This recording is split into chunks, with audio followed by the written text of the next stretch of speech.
Mais à Niaster, les stars, ce sont eux, les pures races espagnoles.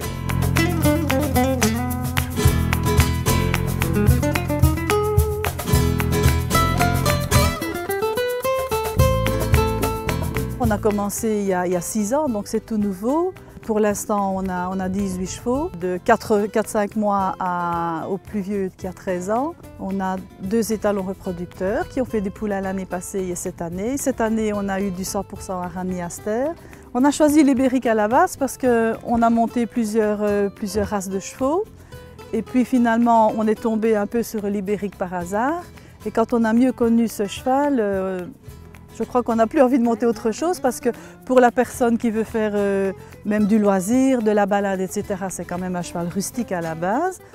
La personne qui veut faire du dressage, un petit peu de compétition, ben c'est un cheval qui sera plus facile que le cheval allemand ou le cheval hollandais.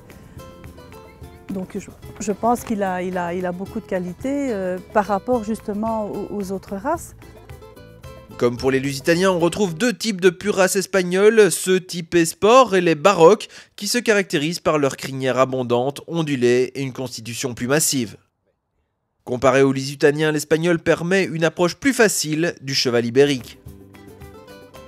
Le cheval ibérique est beaucoup plus posé dans sa tête, a un mental différent, plus facile peut-être au départ à manipuler certainement.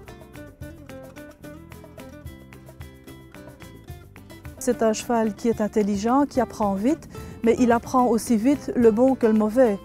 Donc c'est ça qu'il faut faire très attention justement. Parce que l'ibérique est un cheval qui est adulte vers 6-7 ans, donc il faut faire attention. Cheval de sport ou baroque, les étalons reproducteurs du haras de Niaster connaissent une belle réussite en dressage puisque tous 2 font partie des chevaux prenant part aux manches du MCI en Belgique et qui sont qualifiés pour la finale européenne du MCI à Barcelone. Si le cheval ibérique est à la mode, son achat, comme pour tout cheval, ne se fait pas à la légère. Le choix de son élevage est quelque chose d'essentiel, surtout pour le moment avec les chevaux espagnols. La personne qui veut faire l'achat d'un cheval espagnol doit quand même faire très attention parce que pour l'instant, il y a un marché parallèle avec la crise en Espagne, bien sûr, tout le monde le sait. De se diriger plutôt vers un éleveur qui a des bonnes souches, plutôt que d'acheter à un prix, parce que pour le moment, c'est ce qui se passe un petit peu. On ramène des camions entiers de pauvres petits chevaux espagnols qui étaient plus souvent destinés à la boucherie en Espagne. Et des marchands peu scrupuleux vendent ça à des petits prix. Et les gens achètent des chevaux qui vont avoir des problèmes de toute façon à un moment donné, parce qu'ils sont en carence de plein de choses. Ce qui peut peser dans la balance aussi, peut-être pour l'achat d'un cheval ibérique, c'est que c'est un cheval qui est rustique. Malgré les apparences, avec les grandes crinières, etc., on a peut-être une autre impression. Mais c'est un cheval qui est rarement malade. Un ibérique naviculaire, c'est très rare. Et je vois par exemple chez nous, la vétérinaire, à part venir pour les échographies, pour les poulains, etc., les vaccins, on a très peu besoin d'elle.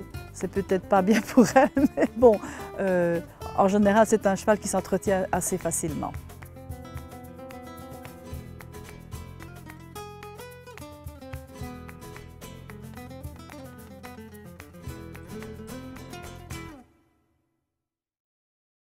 EquiTV avec MC Guillaume, véhicule utilitaire et Liquimac.